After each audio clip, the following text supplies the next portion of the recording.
വിജ്ഞാനം എന്ന് പറഞ്ഞ് കണ്ടറിയുന്നതാണ്. ജ്ഞാനം എന്ന് പറയുന്നത് ഉൾക്കണ്ണാൽ അറിയുന്നതാണ്. പ്രജ്ഞാനം എന്ന് പറയുന്നത് എൻ്റെ ജ്ഞാനം ഈ പ്രകൃതിയിലും ഈ സമൂഹത്തിലും ശരിയെന്ന് ബോധ്യപ്പെടാൻ വേണ്ടി ചർച്ച ചെയ്തിട്ടുണ്ടാക്കുന്ന യുക്തിപൂർവമുള്ള ജ്ഞാനത്തെയാണ് പ്രജ്ഞാനം എന്ന് പറയുക. നമുക്ക് വിജ്ഞാനം, നമ്മുടെ വിദ്യാർത്ഥികൾക്ക് നല്ല വിജ്ഞാനമുണ്ട്. ഇപ്പോൾ നമ്മളെക്കാൾ 10 ഇരട്ടി ബുദ്ധി അവർക്കുണ്ട്. നമ്മളെല്ലാം പഠിക്കുന്ന കാലത്ത് കിട്ടിയതിനേക്കാൾ എത്രയോ വലിയ മാർക്കാണ് അവർക്ക് കിട്ടുന്നത്.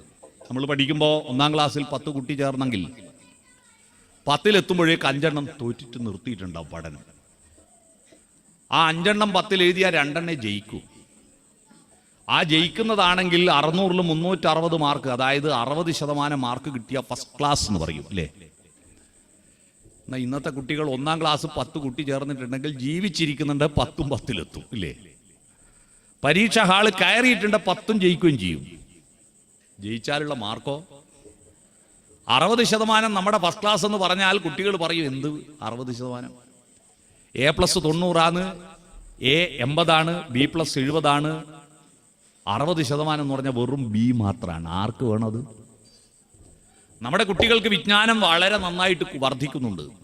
പക്ഷെ ആ വിജ്ഞാനത്തെ ജ്ഞാനമാക്കി മാറ്റുന്നതിൽ നമ്മൾ പണ്ടത്തതിനേക്കാൾ പരാജയപ്പെടുന്നു. പണ്ട് അത്രയേ പഠിപ്പുള്ളൂ ആളുകൾക്ക്.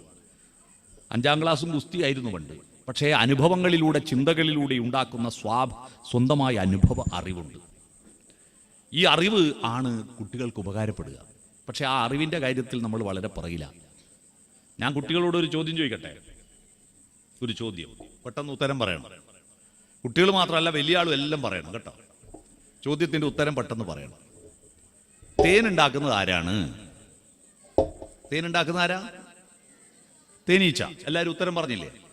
തെറ്റിപ്പോയില്ലേ? രണ്ടാമത് ചിന്തിച്ചപ്പോ കണ്ടോ ചിന്തയുടെ ഗുണം കണ്ടോ?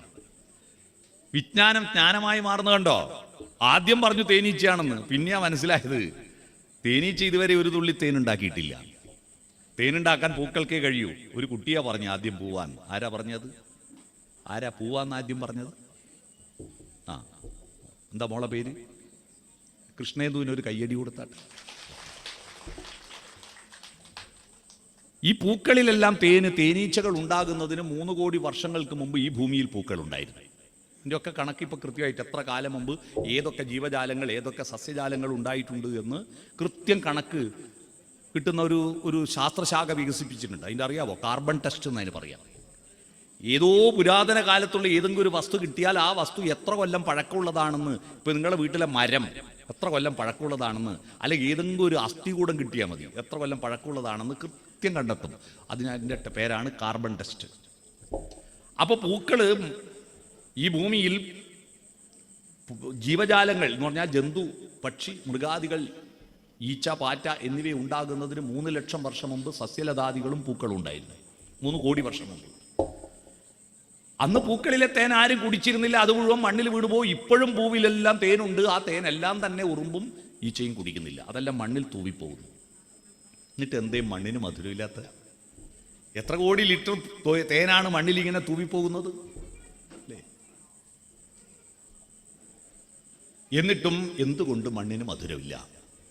സിമ്പിളാണ് ഉത്തരം. ഏതൊരു ഭക്ഷ്യപദാർത്ഥം പോലെ തേന് 2 ദിവസം കൊണ്ട് കെട്ടുപോകും. അതുകൊണ്ടാണ്. അപ്പോൾ നിങ്ങളുടെ നെറ്റി ചുളിഞ്ഞില്ലേ? തേന് 2 ദിവസം കൊണ്ട് കെട്ടുപോകുമെന്ന് പറഞ്ഞപ്പോൾ ചില ആളുടെ നെറ്റിയിൽ വൈഫൈ കണക്ഷൻ്റെ ചിഹ്നം പോലൊരു ചുളിവ് കണ്ടു അല്ലേ? തേന് ഒരുപാട് കാലം നിൽക്കുന്നുണ്ടല്ലോ, ഔഷധ ഗുണമുള്ളതാണല്ലോ, കെട്ടുപോകുന്നില്ലല്ലോ. കെട്ടുപോകാത്തത് എന്താണ്? പൂവിൽ നിന്ന് തേനീച്ച തേന് ശേഖരിച്ചത് അപ്പടി തേൻവലിയിൽ കൊണ്ടുപോയി വെച്ചിരുന്നെങ്കിൽ 2 ദിവസം കൊണ്ട് കെട്ടുപോകായിരുന്നു. തേനീച്ച അത് കുടിച്ച് ദഹിപ്പിച്ചിട്ട് സ്വന്തം തേനാക്കി മാറ്റിയിട്ടാണ് തേൻവലിയിൽ കൊണ്ടുപോയി വെക്കുന്നത്. അവിടെയാണ് പ്രക്രിയ. എന്താ തേനെന്ന് പറഞ്ഞ് മനസ്സിലായോ? അറിവാണ്. തേനീച്ച ആരാന്നറിയോ? നമ്മളാണ്. എന്താ പൂക്കളെന്നറിയാവോ? പുസ്തകങ്ങളാണ്. ഈ പുസ്തകങ്ങളിൽ നിന്ന് നമ്മൾ വിജ്ഞാനം സമാഹരിച്ചു കഴിഞ്ഞാൽ അത് അപ്പടി കൊണ്ടുപോയിട്ട് ഈ തലച്ചോറിനകത്ത് കൊണ്ടുപോയി വെച്ചാൽ ആ വിജ്ഞാനം നിൽക്കില്ല.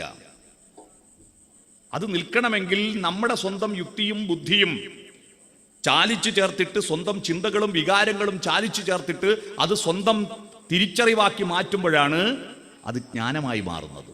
മനസ്സിലായോ? അത് ജ്ഞാനമായി മാറുന്നത്.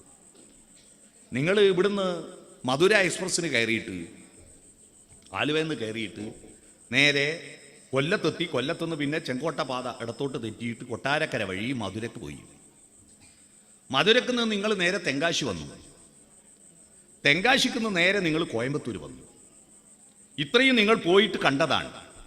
കോയമ്പത്തൂർ എത്തിക്കഴിഞ്ഞാൽ പിന്നെ നിങ്ങൾ തിരിച്ചാലുവ വരാൻ വേണ്ടിയിട്ട് വീണ്ടും തെങ്കാശി വന്ന് മധുര വന്ന് ചെങ്കോട്ട കൊട്ടാരക്കര കൊല്ലം വന്നിട്ട് ആലുവ വരുമോ? ഇല്ല. നിങ്ങൾ തീരുമാനിക്കും ഇനി എന്തിനാ അങ്ങോട്ട് പോകുന്നത്? എവിടാ? കോയമ്പത്തൂരിൽ നമുക്ക് പാലരുവി എക്സ്പ്രസ് കയറിയാൽ നേരിട്ട് ആലുവയിൽ എത്താലോ. ഞാൻ ആ ട്രെയിനാണ് ഇപ്പോൾ വന്നത്. ആ ഒരു തോന്നലുണ്ടാവില്ലേ? നിങ്ങൾ കൊല്ലത്ത് പോയതും മധുര പോയതും തെങ്കാശി പോയതും കോയമ്പത്തൂർ പോയതും വിജ്ഞാനമാണ്. എന്നാൽ കോയമ്പത്തൂരിൽ നിന്ന് ഇനി അതിലെ പോകണ്ട, ഇതിലെ പോയാൽ എത്തുമെന്നൊരു തോന്നലുണ്ടാകുന്നത് അത് നിങ്ങളുടെ സ്വന്തം തിരിച്ചറിവാണ്, ജ്ഞാനമാണ്. മനസ്സിലായോ? വിജ്ഞാനം എന്ന് പറയുന്നത് കണ്ടറിയുന്നത്, തൊട്ടറിയുന്നത്, കേട്ടറിയുന്നത്, അനുഭവിച്ചറിയുന്നതാണ് വിജ്ഞാനം. എന്നാൽ ജ്ഞാനമോ? ജ്ഞാനം മനനം ചെയ്തിട്ട് തൻ്റെ ഉള്ളിൽ നിന്ന് ആവാഹിച്ചെടുക്കുന്ന മഹാപ്രാണമാണ് ജ്ഞാനം. മഹാപ്രാണം. ആ മഹാപ്രാണം ഉയർന്നു വരുമ്പോൾ നമ്മുടെ നാവിൻ തുമ്പത്തുള്ള അന്ധകാരം തെറിച്ചു പോകും. മഹാപ്രാണം വരുമ്പോൾ നാവിൻ തുമ്പത്തുള്ള അന്ധകാരം തെറിച്ചു പോകും. അന്ധകാരത്തിന് എന്താ പറയാ സംസ്കൃതത്തിൽ നിന്നറിയാമോ? രാന്നാ പറയാ. രാവ്, രാത്രി എന്നൊക്കെ പറയുന്നത് അന്ധകാരം ഉള്ളത് കൊണ്ടാണ്. രാ ഉള്ളതാണ് രാവ്. ഇരുട്ടിന് രാ എന്ന് പറയുന്നു. നമ്മുടെ നാവിൻ തുമ്പത്ത് ഇരുട്ടുണ്ട്. എന്താ ഇങ്ങനെ ഇരുട്ടുണ്ടാവുന്നത്? നിങ്ങൾ വൈകുന്നേരങ്ങളിൽ മൊബൈൽ ഫോണും കൊണ്ട് മതിലിലും കണ്ട കടകളിലും ഒക്കെ എവിടെയെങ്കിലും ഇരിക്കുന്ന ചെറുപ്പക്കാരെ കണ്ടിട്ടുണ്ടോ? അവരാരും ഒറ്റക്കൊരാൾ എഴുന്നേറ്റ് പോവില്ല. പിരിയുമ്പോൾ എല്ലാവരും ഒരുമിച്ച് പിരിയും. എന്തുകൊണ്ടാണെന്നറിയാം? ഒരുത്തം പോയാൽ ബാക്കിയെല്ലാവരും കൂടി ഓനെ കുറ്റം പറയുന്നു. ഇവനറിയാം. കുറ്റം പറയുക, അസൂയ, ദോഷൈക ദൃക്കുകളാണ് നമ്മുടെ പ്രധാനപ്പെട്ട ജോലി. നമ്മൾ വീട്ടുകാരെല്ലാവരും ഒത്തിരിക്കാറുണ്ട്. ഒത്തിരിക്കുമ്പോൾ റോഡിലൂടെ ആരാ പോകുന്നത്? അത് ബഷീറാ, മഹാവൃത്തികെട്ടവനാ. പിന്നെയോ ഗോപാലൻകുട്ടിയോ ഒന്നിനും കൊള്ളൂല. പഞ്ചായത്ത് മെമ്പർ മഹാബദ്ധം. പഞ്ചായത്ത് പ്രസിഡന്റ് ഒന്നിനും പറ്റാത്ത ആൾ. MLA പോക്കാണ്, മന്ത്രിമാരെല്ലാം പോക്കാണ്, മുഖ്യമന്ത്രി ഭീകരനാണ്, പ്രധാനമന്ത്രി അതിലും ഭീകരനുമാണ്. ലോകത്തെല്ലാവരും മോശമാണ്, ഒരാളെ ലോകത്ത് നല്ലതുള്ളൂ, അത് ഞാൻ മാത്രാ. ഈ ചർച്ച കേട്ട് നമ്മുടെ കുട്ടികളുടെ മനസ്സിലുണ്ടാകുന്ന ഒരു അടിസ്ഥാന മനോഭാവം I am okay, you are not okay എന്നാണ്. ഞാൻ മാത്രം ശരി, നിങ്ങളൊന്നും ശരിയല്ല. ഇതിൻ്റെ ദുരന്തം നിങ്ങൾ അറിയണം. ഈ മനോഭാവത്തിൻ്റെ ദുരന്തം നമ്മുടെ നാട്ടിലുണ്ടാകുന്ന സകലമാന ദുരന്തവും പ്രജ്ഞാപരാധമാണ്. അറിയണം. മുണ്ടക്കയിലും ചൂരൽമലയിലും ഉരുൾപൊട്ടലുണ്ടായത് മനുഷ്യന്റെ പ്രജ്ഞാപരാധം കൊണ്ടാണ്. ആഗോളതാപനത്തിൻ്റെ ഭാഗമായി മഴ ശക്തിയിൽ പണ്ടൊക്കെ മഴ പെയ്യുന്നത് പാല് ചുരത്തുന്നത് പോലെയായിരുന്നു. മെല്ലെ മെല്ലെയായിരുന്നു മഴ പെയ്യുന്നത്. കാരണം അതിന് തണുപ്പിച്ച് പെയ്യാനുണ്ടായിരുന്നു. ഇപ്പൊ തണുപ്പിച്ചിട്ട് അല്പാൽപമായി പെയ്യുന്നില്ല. വെള്ളം കൂടുമ്പോൾ മരങ്ങൾ താഴുന്നു, ഫലാഗമത്തിനാൽ പരം നമിക്കുന്നു നവാമ്പുവാൽ ഖനം. ഖനം എന്ന് പറഞ്ഞാൽ മേഘം ഭീം എന്ന് പറഞ്ഞ് താഴോട്ട് വരിക. നിങ്ങൾ തെങ്കാശിപ്പട്ടണം എന്ന് പറഞ്ഞൊരു സിനിമയുണ്ട്. ആ സിനിമയിൽ സലീം കുമാറും ദിലീപും കൂടിയിട്ട് തൻ്റെ കാമുകിയെ വിളിക്കാൻ വേണ്ടിയിട്ട് ഒരു പശുവിൻ്റെ ഉടൽ തലക്കു മേലെ വെച്ചിട്ട് ദേവോ എന്ന് പറഞ്ഞ് വിളിക്കുന്ന ഒരു രംഗമുണ്ട്.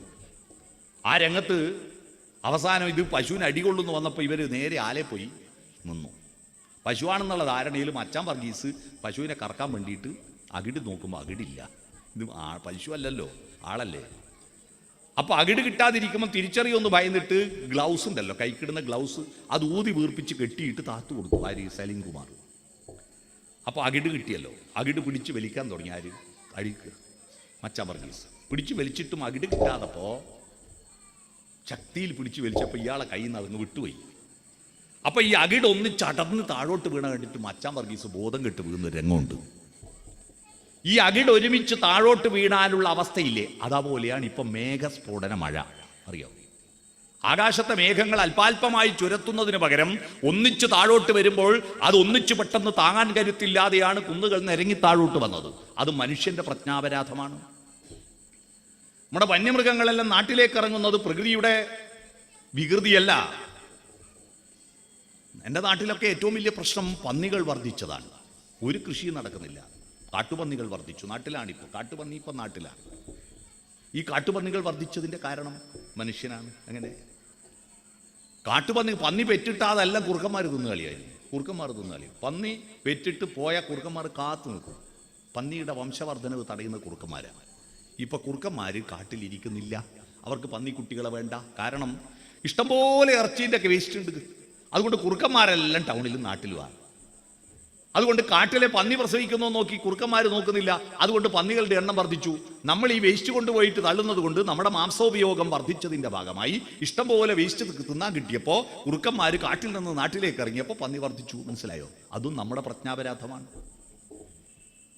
അപ്പോൾ I am okay you are not okay എന്ന മനോഭാവത്തിലൂടെ മുണ്ടക്കൈയിലും ചുരൽമലയിലുള്ള ദുരന്തമല്ല ഞാൻ ഉദ്ദേശിച്ചത്. അതിനേക്കാൾ വലിയൊരു ദുരന്തം നമ്മുടെ നാട്ടിലുണ്ടായി. ഏതാ ദുരന്തം? അവിടെ മരിച്ചത് 440 പേര് മാത്രമാണ്. എന്നാൽ 4217 ആൾ മരിച്ചൊരു ദുരന്തം കേരളത്തിലുണ്ടായി. അറിയുമോ? 2024 4217 ആൾ മരിച്ചത് റോഡപകടങ്ങളിലാണ്. ആ റോഡപകടങ്ങൾ ഉണ്ടാവാൻ കാരണം റോഡിന്റെ കുഴപ്പം കൊണ്ടല്ല, ആക്സിൽ മുറിഞ്ഞിട്ടല്ല, ബ്രേക്ക് ഫെയിലായിട്ടല്ല, ടയർ പൊട്ടിത്തെറിച്ചിട്ടല്ല, സ്റ്റിയറിംഗ് ബ്ലോക്കായിട്ടല്ല, ഗിയർ ബോക്സ് സ്റ്റക്കായിട്ടല്ല. ഇത് ഓടിക്കുന്നവന്റെ അഹന്തയും അശ്രദ്ധയും കൊണ്ടാണ്. ഈ അഹന്ത എവിടുന്ന കിട്ടിയത്? ദോഷൈക ദൃക്കുകളായിട്ട് I am okay you are not okay എന്ന സംസ്കാരമാണ് നമ്മുടെ വീട്ടിൽ നിന്ന് പഠിപ്പിക്കുന്നത്. ലോകത്തിന്റെ കുറ്റം പറയലാണ് നമ്മുടെ പ്രധാന ജോലി. മനസ്സിലായോ? എന്തിൻ്റെയും തകരാറ് പറയുക, ദോഷങ്ങൾ മാത്രം പറഞ്ഞ് ശീലമാണ് നമ്മുടെ ഉള്ളിൽ. ഈ ശീലമാണ് നമ്മുടെ നാവിൻ തുമ്പത്തെ ഇരുട്ട്. ദോഷൈക ദൃക്കുകളാണ്. ഈ 4217 മരിച്ചതിൽ 287 ആൾ മരിച്ചത് എങ്ങനെയാണെന്നറിയോ? എതിരെ വന്ന വണ്ടി ഡിമ്മ് കൊടുക്കാതെ ഹെഡ്ലൈറ്റ് ഇട്ടിട്ട് തൻ്റെ കണ്ണിൽ വെളിച്ചം അടിച്ചിട്ട് മുന്നിലത്തെ മതിൽ കാണാഞ്ഞിട്ട്, മുമ്പിലത്തെ കുഴി കാണാഞ്ഞിട്ട്, മുമ്പിൽ മുറിച്ച് നടക്കുന്ന ആളെ കാണാഞ്ഞിട്ട് അവരെ അടിച്ച് തെറിപ്പിച്ചിട്ടാണ് 287 ആൾ മരിച്ചത്. ഈ ഡിമ്മ് കൊടുക്കേണ്ട ആരാ? എതിരെ വരുന്ന വണ്ടി. ഡിമ്മ് കൊടുക്കാൻ എവിടുന്ന? എറണാകുളം ടൗണിൽ പോയിട്ട് വാങ്ങിക്കൊണ്ട കൊടുക്കേണ്ടതാണോ ഡിമ്മ്? അല്ല. ഓടിക്കുന്ന ഡ്രൈവറുടെ കൈയൊന്നും ഇങ്ങനെയാക്കിയാൽ മതി. 90% ഡ്രൈവർമാരും കേരളത്തിൽ ഡിമ്മ് കൊടുക്കുന്നവരല്ല. എൻ്റെ കാറിൻ്റെ അതിഭീകരമായ ലൈറ്റ് കൊണ്ട് നിന്റെ കണ്ണടഞ്ഞിട്ട് നീ പോയി മരിച്ചാലും ഞാൻ കൊടുക്കൂലടാ ഡിമ്മ് എന്ന് പറഞ്ഞിട്ട് അഹന്തയുമായി പോകുന്ന ഈ 90% വണ്ടിയുടെ മുന്നിലും ദൈവമേ കാത്തുകൊള്ളണേ എന്നൊക്കെ എഴുതിയിട്ടുണ്ട്. ഇവരെല്ലാം ഭക്തന്മാരാ. എന്ത് ഭക്തിയാണിത്? എന്ത് ഭക്തിയാണ്? തൻ്റെ അഹന്തയുടെ മുന്നിൽ മറ്റ് 287 ആളെ കൊന്നില്ലടോ. കൊന്നില്ലേ മഹാഭാവികളെ? ഡിമ്മ് കൊടുക്കാൻ ഒന്നും വേണ്ടല്ലോ. ഡിമ്മ് കൊടുക്കാൻ പഠിച്ചിട്ട്. ഞാൻ പറഞ്ഞു വന്നത്, ഇത്തരത്തിൽ നമ്മുടെ മനസ്സിന് നാവിൻ തുമ്പത്ത് വികൃതിയും തോന്നിയാസവും അസൂയയും രാഗദ്വേഷമൊക്കെ ഉണ്ട്.